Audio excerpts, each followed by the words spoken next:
ሰላም ውድ የአስክቴክ ሰዎች እንዴት ናችሁ? ዛሬ ደግሞ ስለ ኤለን መስክ ህይወት ታሪክና የስኬት ጉዞ የሚያሳይ ይዤላችሁ መጥቻለሁ። ቪዲዮውን እስከ መጨረሻው ተከታተሉ ዘንድ አክብሮት ይዤ ነው። ለቻናሉ ግን አዲስ ከሆናችሁ ቻናሉን ሰብስክራይብ በማድረግ ቤተሰብ ይሁኑ። የመጀመሪያው ከህይወት ታሪክ ወይም ደግሞ ከልደቱና ካስተዳደጉ ስንጀምር ኤለን መስክ የተወለደው ሰኔ 28 1971 ዓ.ም በፕሪቶሪያ ደቡብ አፍሪካ ውስጥ ነው። አባቱ ኤሮል መስክ የኢንጂነሪንግ ባለሙያ ነበር። እናቱ ደግሞ ማዬ መስክ ታዋቂ ሞዴልና የስነ ምግብ ባለሙያ ነበረች። እናትና አባቱ ወይም ደግሞ ወላጆቹ አብረው በትዳር አልቆዩም ነበር ማለት ነው። ስለዚህ መስክ ሕፃን እያለ ነበር እናትና አባቱ እየተለያዩት ማለት ነው። ስለዚህ ካገለሉት ምንድን ነው ያደረገው? መጽሐፍት ላይም ወይም ላይብራሪ መዋል ነው የጀመረው ማለት ነው። እንደውም በቀን ውስጥ እስከ 10 ሰዓት ያነብ ነበር ነው የሚለው።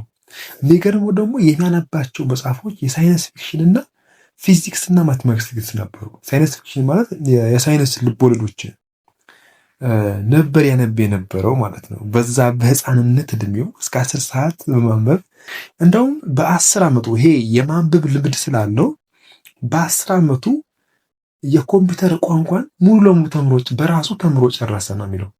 አስቡት፣ የኮምፒውተር ቋንቋ ማለት እኛ አሁን በዲግሪ እና በማስተርስ ደረጃ 17 ዓመት 20 ዓመት 25 ዓመት ተምረን የምናገኘው ሳይንስ እጅግ በጣም ውስብስብ የሆነ ሳይንስ ነው። ኮምፒውቲንግ የሚባለው ሳይንስ ማለት ነው። ያ ብቻ አይደለም።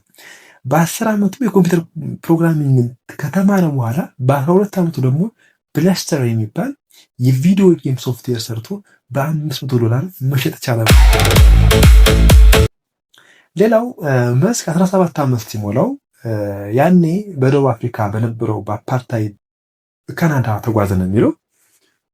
አፓርታይድ ያው ነጮች በጥቁሮች ላይ ያደርጉ የነበረው ጫና ነው። ስለዚህ ወደ ካናዳ በኪዊስ ዩኒቨርሲቲ ከተማረ በኋላ ወደ አሜሪካ ፔንሲልቬኒያ በፊዚክስ እና በኢኮኖሚክስ የመጀመሪያ ዲግሪውን አገኘ ማለት ነው። መስክ ዲግሪ ያለው ማለት ነው። ሌላው ስታንፎርድ ዩኒቨርሲቲ ፒኤችዲ ወይም ደግሞ የዶክትሬት ትምህርቱን ለመማር ጀምሮ ነበር። ነገር ግን መስክ ፒኤችዲውን ለመማር ያመለከተበት ወቅት ኢንተርኔት እየመጣ የነበረበት ጊዜ ነበር።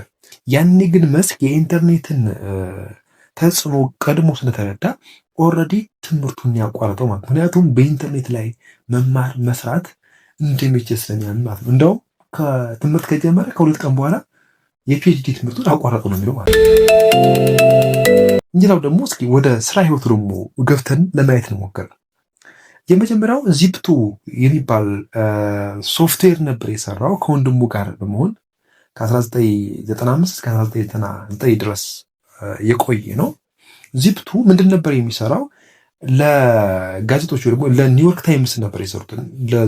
ለጋዜጦች የከተማ መመሪያና የካርታ አሰሳ የሚሰራ ሶፍትዌር ነበር የሰሩት ማለት ነው። ስለዚህ ይህንን ሶፍትዌር በ1999 ዓ.ም ለኮምፓኪው ለተባለ ኩባንያ በ$307 ሚሊዮን መሸጥ ቻለ ማለት ነው። ስለዚህ መስክ ከዚህ ሶፍትዌር ላይ $22 ሚሊዮን ማግኘት ቻለ ማለት ነው። ሁለተኛው ኤለን መስክ ይህንን ያገኘውን $22 ሚሊዮን አላጠፋውም፣ ኢንቨስት ያደረገው ማለት ነው።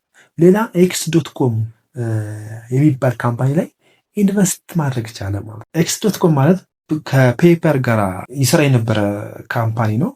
ፔፐር ማለት ያው ኦንላይን ላይ ክፍያዎችን ፈጽም ያስችላል ፕላትፎርም ነው። በ2002 ፔፓል ለኢፔይ $1.5 ቢሊዮን ሲሸጥ አሁንም ኤለን መስክ $165 ሚሊዮን ማግኘት ቻለ ማለት ነው። አስቡት፣ $22 ሚሊዮን ቀጥታ አላጠፋው፣ ኤክስ.ኮም ላይ ኢንቨስት አደረገው። ከዛ በኋላ ፔፓል ለኢፔይ $1.5 ቢሊዮን ሲሸጥ መስክ $165 ሚሊዮን ማግኘት ቻለ ማለት ነው። አስቡት፣ $22 ሚሊዮን ወደ $165 ሚሊዮን አሳድገው ማለት ነው። ሌላው ስፔስ ኤክስ ነው። ምናልባት ስፔስ ኤክስን ብዙዎቻችሁ ታውቁት ይሆናል። ስፔስ ኤክስ የሚባለው ድርጅቱ ደግሞ ህዋ ላይ የሚሰራ ተቋም ነው። እንደውም በዚህ የዚህ ድርጅት ራዕዩ ምንድን ነው? የሰው ልጅ ከዚህ መከራና ስቃይ ከበዛባት ምድር ወደ ማርስ ወስደን እናኖራለን የሚል ነው። ድርጅት ሲመሰረት የመጀመሪያው ከሩሲያ ሮኬት ለመግዛት ጠይቆ ነበር። ነገር ግን የሩሲያ ሮኬቶች እጅግ በጣም ውድ ሆኑበት። ስለዚህ የራሱን የፊዚክስ እውቀት መጠቀም መስራት ጀመረ ማለት ነው። ሌላው ኒውራል ሊንክ የሚባል ዓለም አቀፍ ሳተላይትን ያቀርባል፣ እዚህ ስፔስ ኤክስ ማለት ነው። ሌላው ቴስላ ነው።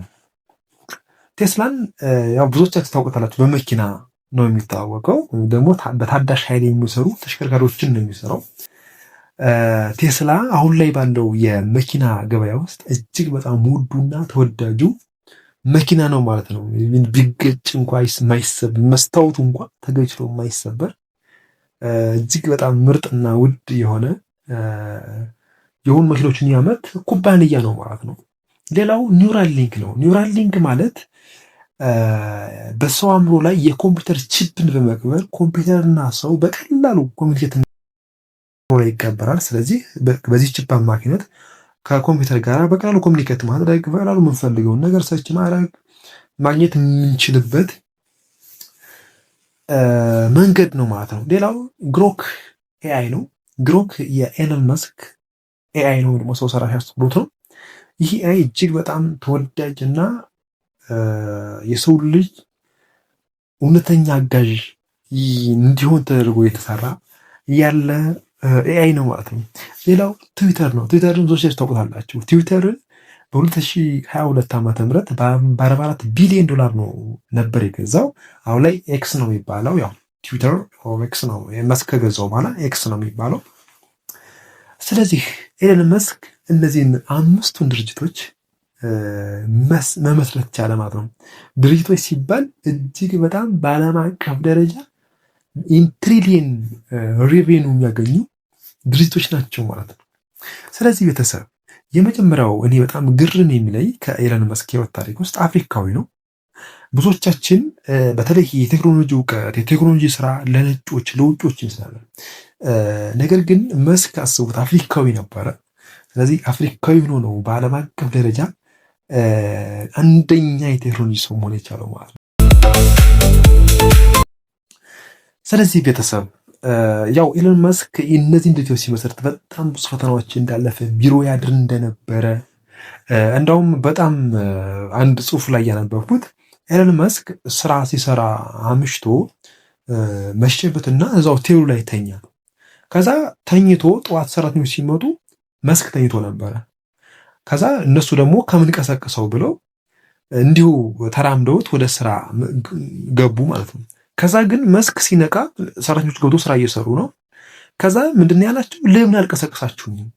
አይ ነው እኛ እኮ ተኝተሃል ብለን ነው፣ ረፍት አድርግ ብለን ነው፣ መቀስቀስ ነበረባችሁ አላቸው ማለት ነው። አስቡት። በዚህ ልክ በጣም ሃርድ ወርከር፣ በጣም ኮንሲስተንትሊ ስራዎችን መስራት የሚችል ሰው ነው ማለት ነው። ምናልባት ቴስላ እና ስፔስ ኤክስ የሆነ ወቅት ላይ 90% የመስክ ስራ አደጋ ደርሶባቸው ነበር። ነገር ግን መስክ የሆነ ራዕዩን በውስጡ ወይም ደግሞ እንደሚያሳካው ስላመነ ወይም ደግሞ እንደውም ብዙ ጊዜ እሱ ካልኩሌትድ የሆነ ሪስክ ውሰዱ ነው የሚለው። ሪስክ ስትወስዱ ካልኩሌትድ የሆነ ሪስክ ወይም ደግሞ ምንድን ነው ዝም ብሎ ሪስክ መውሰድ ዝም ብሎ ይሳካኛል ብሎ ከመግባት ይልቅ ያን ነገር የት ያደርሰኛል፣ ምን ጥቅሞች አሉ፣ ማን ይጠቀመዋል፣ እንዴት ይሸጠዋለሁ የሚለውን ነገር ማየት ማለት ነው ካልኩሌትድ ሪስክ ማለት። ስለዚህ እጅግ በጣም ጽናት የነበረው ትጉህ ታታሪ ሰራተኛ የቴክኖሎጂ ሰው ነው ማለት ነው ኤለን መስክ። ውድ ቤተሰቦቻችን የዛሬው በኤለን መስክ የህይወት ታሪክና የስኬት ጉዞ ውስጥ የሰራ ነው ቪዲዮ ይህን ይመስል ነበር። ሀሳብ አስተያየት ካላችሁ ኮሜንት ላይ ጻፉልን። ለቻናሉ ግን አዲስ ከሆናችሁ ሰብስክራይብ በማድረግ ቤተሰብ ይሁኑ። መልካም ጊዜ